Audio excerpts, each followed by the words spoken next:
been learning about value investing, finance, just regular investment for a while now, but you don't know where to go next. You're getting confused about the vast amount of information on the internet. You don't want to waste your time on crap information. You want good information and reliable information.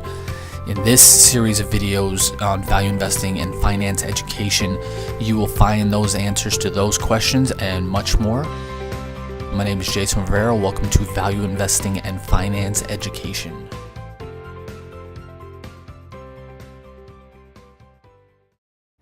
Hey, Jason here. In today's video, I want to talk about something I've been seeing a lot lately, the likely signals we're getting near a market top. I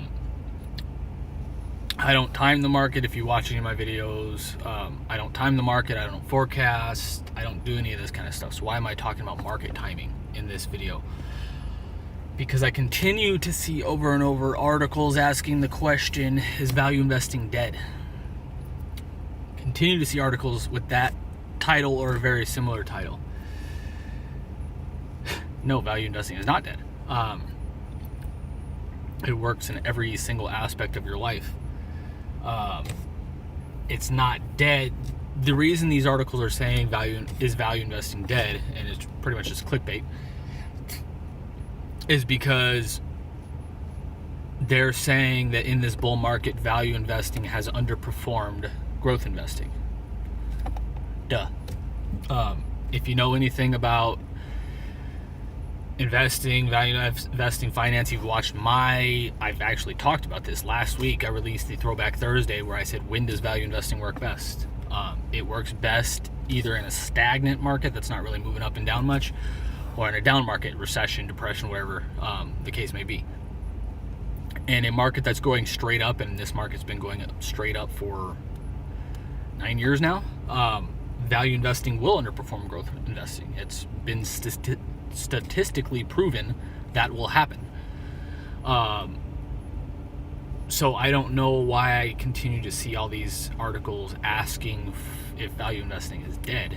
It's not dead. It's underperforming because that's what it statistically does over the history of value investing. So this is well known in the world of finance and investment.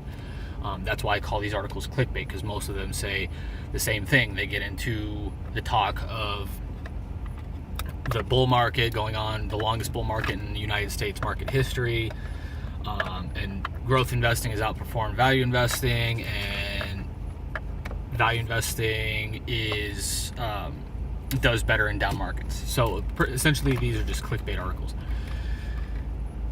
What kind of brought my attention to this today is that I saw an article from Morningstar, which I was a little bit surprised of, asking if value investing was dead.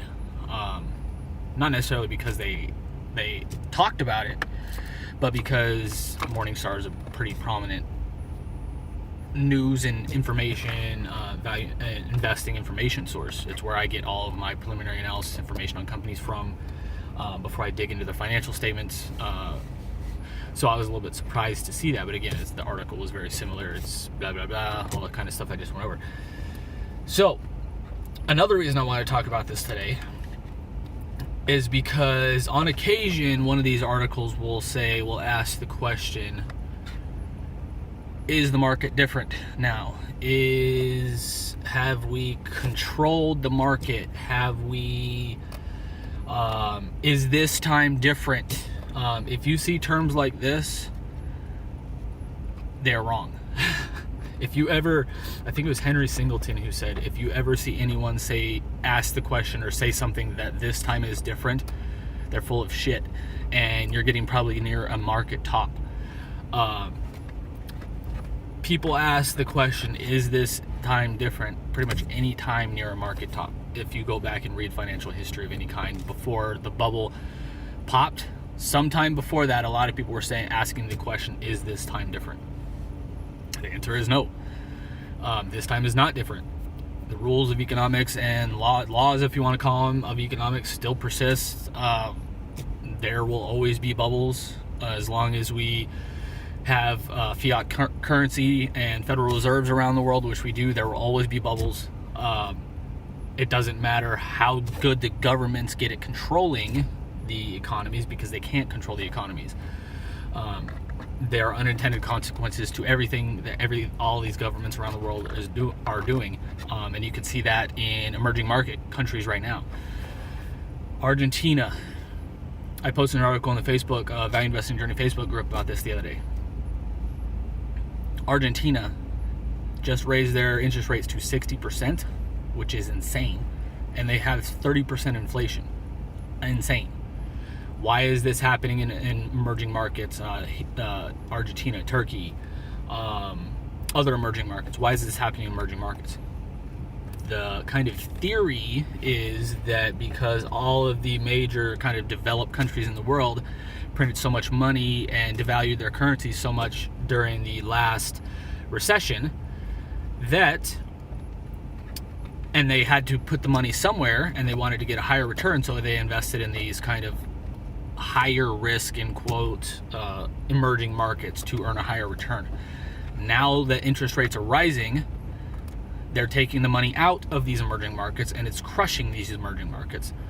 So, again, unintended consequences. This time is not different. They can't control the bubbles, all these kind of things. So, but when you see the things like, is value investing dead? Is this time different? This time is different. Does value investing work anymore? There's another one. Does value investing matter? I saw the other day. I think back in the 2000s .com bubble, there was talk of, does valuation matter at all? We're not to that point yet, at least not that I've seen. But if we get to that point, it's an insane bubble. These are kind of some terminologies and catchwords, buzzwords, whatever you want to call them, that we'll see when we are at or near a market top. Again, I don't know when the market's going to crash. It could be tomorrow. It could be 10 years from now. I still don't know. All I know is that valuations are high, but they have been for years. But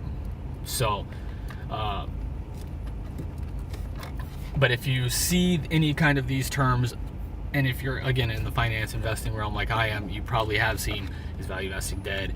This time is different, all these kind of things. So I kind of wanted to talk about it a little bit today because I continue seeing it. I don't know why I keep seeing it, or if I'm just kind of locked in on that mindset right now, because I'm teaching a little bit of that mindset to some of my clients and students, or if I'm just cognizant of financial history, and because I think valuations are high, I'm looking for that kind of information. I don't know what it is, but I keep seeing it everywhere. So to kind of recap, value investing is not dead. I've already talked about when it works best in one of my other value investing in your car episodes. I just released this last week on the blog as a throwback Thursday. Works best in down markets, falling markets, stagnant markets. Does not work when the market's going straight up, which the market has done for the last 9-10 years. Again, makes sense. You need to buy undervalued assets for value investing to outperform growth assets. If nothing's undervalued, which I haven't found anything, I haven't bought anything in 3.5 years because I can't find anything that fits my specific and strict criteria of being undervalued, there will be less people buying value stocks, and value investing will underperform. It's pretty common sense. Especially if you read Warren Buffett in his partnership letters and Berkshire Hathaway letters, shareholder letters as well. He talks significantly about this because it covers 40-50 years of time, going back to 1956, I think. So when his Buffett partnership letters start, he talks about this at length. If you read all of his letters, how the cycles happen and how when value investing and when there's more opportunities and that kind of stuff. So value investing is not dead. It still works. It still will work the next time a recession happens, and people will likely bag on at that point growth investors and tech stocks and similar things. They kind of always bag on when the next recession happens. Banks is another big one. Government regulators and governments around the world, that's another big one. And if you see the term, this time is different, is this time different? Is the market different now? Oops, didn't mean to flip you off there. Have we controlled the market? How do we have full control of the market? Are there any bubbles left? That kind of stuff. If you see that stuff, you need to run away. But these are just some signs of a kind of that we're getting near a market top in all likelihood. Again, I don't know if that's going to happen tomorrow or 10 years from now or whenever it's going to happen. Sometime between now, today, and 10 years from now, there's going to be another major recession. I can pretty much guarantee that. But other than that, just because there's a recession on average every 7-8 years, and we're about 10 years out from the last one, so I don't want to say we're due in kind of normal sense, but that just kind of, again, statistical probability that we are going to have a recession sooner rather than later. So those are my thoughts on those. Are we near a market top? Is value investing dead?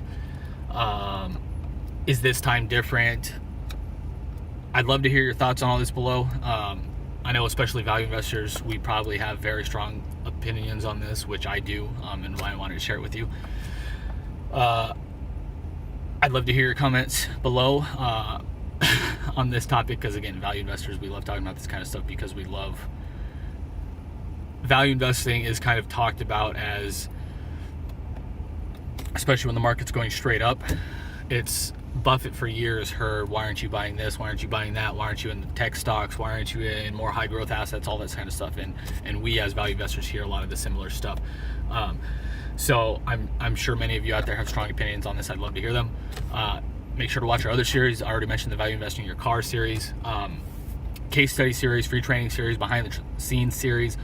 All these series should be left right below, where we talk about different topics in those series. Again, different topics like when does value investing work best, case studies on real world companies, free trainings on specific topics, like ROIC, things like this, what we talk about in these series. If you're watching on YouTube, make sure to like and share and comment.